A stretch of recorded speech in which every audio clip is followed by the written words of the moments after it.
대장동 50억 클럽 의혹에 대한 법정 공방이 다시 시작됐습니다. 검찰이 박영수 전 특검을 구속 기소한 가운데 박 전 특검은 자신의 혐의를 모두 부인했습니다. 검찰은 50억 클럽의 또 다른 인물인 권순일 전 대법관에 대한 수사도 착수했습니다. 김지수 기자입니다.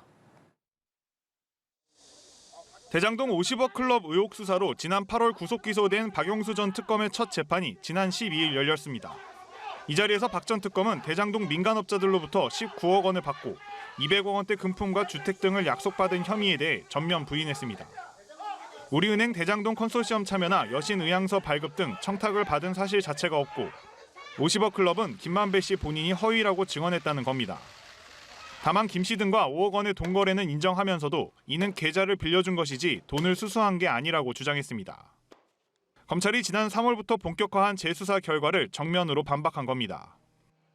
앞서 검찰이 50억 클럽 가운데 처음으로 뇌물 등 혐의로 재판에 넘겼던 곽상도 전 의원은 1심에서 무죄가 나오며 부실 수사 비판이 일었습니다.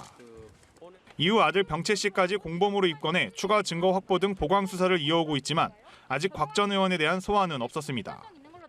서울중앙지검은 역시 50억 클럽으로 지목된 권순일 전 대법관 사건을 최근 경찰로부터 송치받아 반부패 일부에 배당하면서 변호사법 위반 혐의 등 수사를 본격화했습니다. 검찰은 앞서 2021년 11월과 12월 권 전 대법관을 2차례 소환만 했고 추가 조치 없이 경기 남부경찰청으로 이송했습니다. 권 전 대법관은 퇴임 후 변호사 개업을 하지 않은 상태에서 화천대유 고문으로 위촉돼 월 1,500만 원의 보수를 받은 것으로 알려졌습니다. 올해 초 국회 특검법이 급물살을 타면서 뒤늦게 시작한 검찰의 50억 클럽 수사가 다시 시험대에 오른 모습입니다.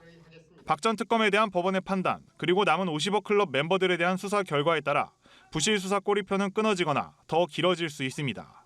연합뉴스TV 김지수입니다.